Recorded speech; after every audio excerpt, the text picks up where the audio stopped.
I'm going to show you how to sign in to EMIS Web, re-triage your patients using the templates, and then get the patient brought in, and then which template to use when entering your face-to-face assessment.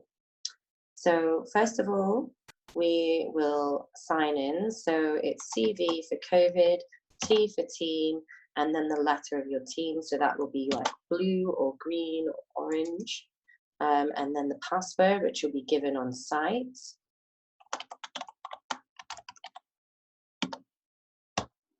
This will open up a typical EMIS web window, and you will click on the appointment book, and you should be able to see the GP triage list, which is owned by our manager, Debbie Morris, a list for appointments for the green team, the blue team, and as we expand the service, other teams as well.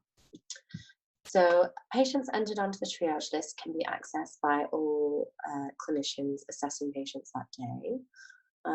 So here we have Mr. Test Dummy, who has been booked in by one of our practices using the usual cross-organisational slots booking method that we use for EPCS. The patient appears here on the screen. Usually the admin will notify you that a patient has been booked in, and then whichever clinician is available will then see that patient. So the first thing to do is to add a comment after the slot to say that your team is looking at that patient, so they're not triaged by someone else as well. You do not arrive or send the patient. You right-click and select View Medical Record, or you can simply press M on your keyboard. So this will then open up a new EMIS window, which is a direct view into the referring practice's EMIS. So you should be able to see all the consultations, medications, problem lists, etc. for that patient. The first thing you do is look to see if the patient has had the correct template entered in. So as you can see here, it will look like this. Obviously, you will see more information added in as well. But you should see template entry, COVID GP remote assessment, so that you know that the correct template has been used. If the correct template hasn't been used, we are asked to pass that back to admin to get the practice to complete the correct template before we do the second triage. So I can see that the patient's been referred incorrectly, so I will have a look at what information I have regarding the referral, and then open up a new consultation and go to Run Templates at the top here, and I'll use the same template that's been used for those GPs who've referred it in, and that is the Southwark Suspected COVID GP Remote Assessment template.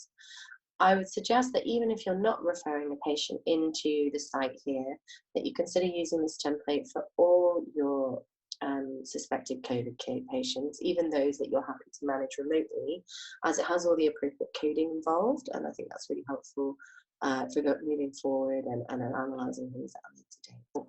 I've opened up the template here, and as you can see, there's a link here at the top to the South East London COVID website for GPs. It has a wide range of resources that can assist you in your clinical decision making, including triage flow diagrams, and information around different conditions in COVID as well. Here you can see information about extremely vulnerable and shielding, high risk and stringent social distancing, so the kind of risk factors, and you can follow further information there regarding extremely vulnerable patients. And then there's a basic symptom list here that can assist you in separating patients out into mild, moderate or severe. So severe symptoms really should be going straight to hospital. Mild symptoms should be able to manage remotely, and moderate symptoms may be able to manage remotely with follow-up, or you may feel that they need to be assessed in the face-to-face service and pass on the second triage. So you can select what kind of consultation you're doing, and wherever possible, a video consultation should be attempted using that QRX. And then you can select what category of code for COVID they fall under, whether or not the household is isolated, which would be another reason for the patient to be seen in our service. Here even if they do not have suspected COVID, but if they have other symptoms that require a face-to-face assessment and they're in an isolating household, it should also be seen in the community COVID clinic rather than in the central GP services. Here you can select the symptoms that they're presenting with that are relevant to COVID, and then the notes on breathlessness and other COVID symptoms and the date of onset of those symptoms. You can make some brief notes on your history here. And here you'll find the community COVID breathlessness assessment scale, where you can ask the patient to rate their breathing discomfort and the worst breathing discomfort they'd had in the last 24 hours.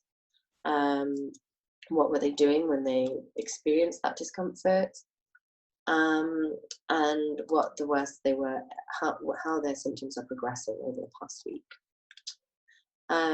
Other diagnoses or concerns that might be relevant, and then the outcome of your remote consultation. Okay, and so I would recomplete that there. If I've done a video consultation, I could also enter in here anything I've been able to discern from video consultation, particularly if patients have their own, for example, SATs or BP monitors at home. And then I'll save that consultation. I can add in free text as well, anything else I want to do. So if I decide to close that consultation, I can write in there follow-up advice to the GP practice, any advice I've given the patient, and I can use AccuRx to send any text message links to advice or resources that may be of use to them as well. But let's say I've decided to bring this patient in. So I'm going to save my remote assessment. I'm going to come back over to my other EMIS window. I'm going to right click and edit the comment under the patient and state the appointment time that I wish to bring the patient in for. So please consider when you bring the patient in if they have their own transport or taxi and the approximate time that it's likely to take them to get here, and choose your appointment slot time. So give yourself a reasonable amount of time for that patient to attend. Put that there. We're usually in a nearby area. So admin should be monitoring this list and should pick up that time slot. However, it's always helpful to just let them know as well. And then admin will contact the patient, arrange the time for them to come in, arrange the taxi to book in for that time. If there's any issues with the time you've suggested, admin will let you know and get your confirmation for an alternative time. And then you can go away and sit with your team to go through the notes, prepare the CAS card, and get ready for the patient's arrival. And prior to the patient's arrival, the admin will notify you that the patient's coming close and at the time to don your PPE. So now I'm going to take you through what happens once you've seen that patient. So you then enter into the patient's notes again. You then return to the patient's notes, add a new consultation, go to Run Template, and search for the CCMS face-to-face clinician assessment. And this brings you through to the face-to-face assessment. You can select how they were referred in, the referral notes,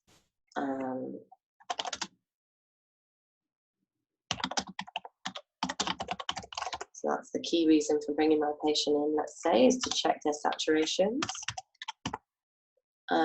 The name of the clinician seeing them, the GMC code of clinician, whether or not you suspect COVID infection, anything else from the history that you haven't already documented, any breathlessness assessment, examination notes, diagnosis notes, and treatment notes, and then the outcome of your assessment with any additional notes that are relevant. And save that template. As you can see, it says template entry, CCMS face-to-face clinician assessment. And so you can be sure that that's saved correctly. And save those notes. And that's that.